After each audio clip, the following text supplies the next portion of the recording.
New York Post, atsiprašau, kuris taip pat priklauso, priminsiu, Rupertui Merdokui, kaip ir Fox News, tai praktiškai vienareikšmiškas, vienavertis leidinys. O rašo štai ką, dirbtinis intelektas išvystė vėžio gydymą per 30 dienų ir prediktuoja išgyvenimo reitingą. Dirbtinis intelektas išvystė gydymą vėžiui per 30 dienų, reiškia. Šita nauja studija buvo publikuota žurnale Chemical Science. Tyrėjai iš Toronto universiteto kartu su In Silico Medicine išvystė potencialų gydymą kepenų vėžiui su dirbtinio intelekto vaistų atradimo platforma pavadinta Pharma AI. O štai prašau, HCC yra tipo labiausiai sutinkamas vėžio tipas kepenų ir tada auga didelis auglys kepenyse, pasak Cleveland klinikos. Taigi, tyrėjai pritaikė dirbtinio intelekto įgalintą AlphaFold kažkokį tai ir atskleidė novelišką taikinį prieš tai nežinomą būdom gydymo kelią vėžiui ir išvystė novelinę atakos molekulę, kuri galėtų prisijungti prie savo tikslo be jokios pagalbos. Taigi, esmė. Jie sukūrė potencialius vaistus, kurie gali pagydyti per 30 dienų, reiškia, žmogų. Kodėl jie tą padarė dabar, čia yra kitas klausimas. Kodėl jie iš viso daro, čia yra trečias klausimas. O dabar, pažiūrėkite, ką rašo Q. Kas jeigu vaistai jau egzistuoja?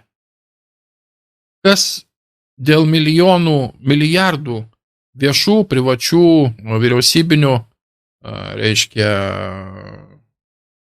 fondų pateiktų vystymui šitų vaistų? Avis.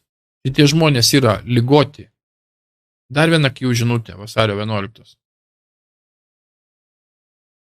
Q klausia, jo klausia Q. Q yra klausimas, kitaip pasakysiu.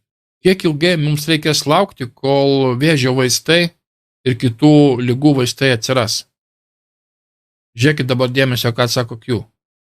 Pokalbiai tarp tų, kurie kontroliuoja, prasidėjo. Jie žino, kad mes žinome, o tai reiškia, kad ir publika greitai žinos. Išleidimas prieš visą tai tam, kad padaryti priedangą. Publika informuota ir kolapsas. Kuri opcija Q?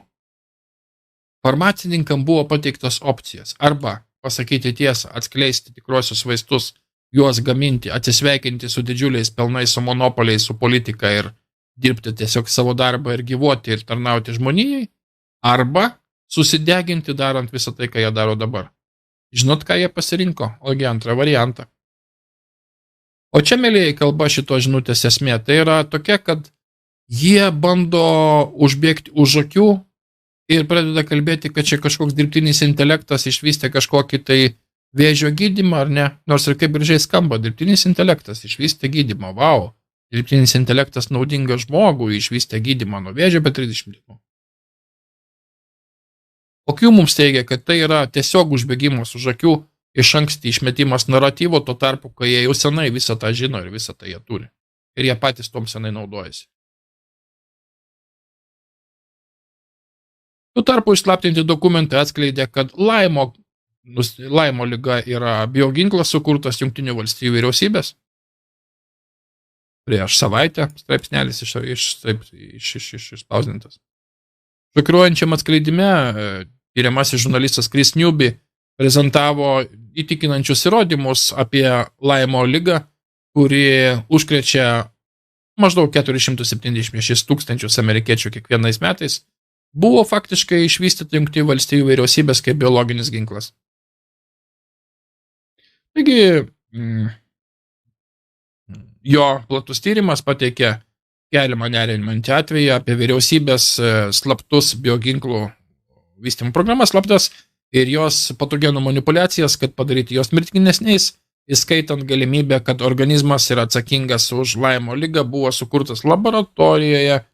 Aišku, čia yra rašoma apie tai, kad reiškia per erkės pradeda daugiau, kaip čia visas tas prasideda, kaip čia gyventi, kaip čia gydytis, kaip čia, kiek čia padėti savo, kaip čia ką. Bet, mėlyje, esmė yra tokia, kad apskritai panašu, kad daug kas yra vyriausybės darbai. Panašu, kad net yra invaziniai parazitai mėtomi ir skleidžiami svečiuose žemėse. Tiesiog gaminami, auginami fermose ir, kaip sakant, ir dauginami svečiuose šalyse. Ir pažiūrėkite, atkreipkite dėmesį, kokių atsirado parazitų, kokių anksčiau nebūdavo nekados. Ar čia atsirado savaime, ar čia yra tyčinės programos? Kas jeigu erkės yra tyčinės programos? Jeigu Laimo liga yra tyčinė programa bioginklo? Ką rodo išslaptinti dokumentai? Ką jie dar iš viso dar? Uodus leido genetiškai modifikuotus. Gal kokias erkės? Tai mes iš vis neįsivaizduojam, ką jie daro. Jie atrodo, kad jie mus purškia chemikalais, trešia mūsų laukus, reiškia metalais, parazitais įvairiausiais, prisotina mūsų laukus, mūsų, kaip sakant, aplinkas ir visa kita. Man labai panašu, kad visą tą daro kažkokie psichopatai ir daro tyčia. Jeigu jau ir Laimo liga yra bioginklas pasirodo, sukurtas biolaboratorijos. Įdomi, ne? Tuo tarpu Tomas Vitonas iš Judicial Watch pareiškė, kad Rand Paulas ruošias pristatyti įstatymo projektą tam, kad eliminuoti įžymėją Fauci agentūrą, kuri finansavo funkcijos išgavimo Kinijoje tyrimą. Kitaip sakant, farmacinis industrinis kompleksas toj bus pradėtas griauti iš vidaus, bus atimtas finansavimas iš įvairiausių tokių organizacijų, kurios užsiminėjo tokiais dalykais. O Antonis Faucis tuo tarpu laksto nuo durų iki durų, bando bendrauti su žmonėm ir kaltina respublikonus dėl COVID-o, reiškia, ir sako, kad dėl vakcinų mandato, reiškia, yra teisingiau respublikonus nusiteikusius prieš vakcinus. Ir sako, kad palauš jų valią. Jisai kaltina, kad viskas nepavyko dėl to, kad respublikonai nesiskiepija, kad čia nenori niekas, žodžiu. O jis toliau bando vaikščioti, tikinėti ir žmonės jį tiesiog varto. Yra įrašai YouTube, galima susirasti, kaip jisai bendrauja su vienu, su kitu žmogum ir, kaip sakant, nebelabai turi ką žmogus pasakyti. Bet įsivaizduokit, ramybės nėra. Išėjo į pensiją, su didžiulė pensija.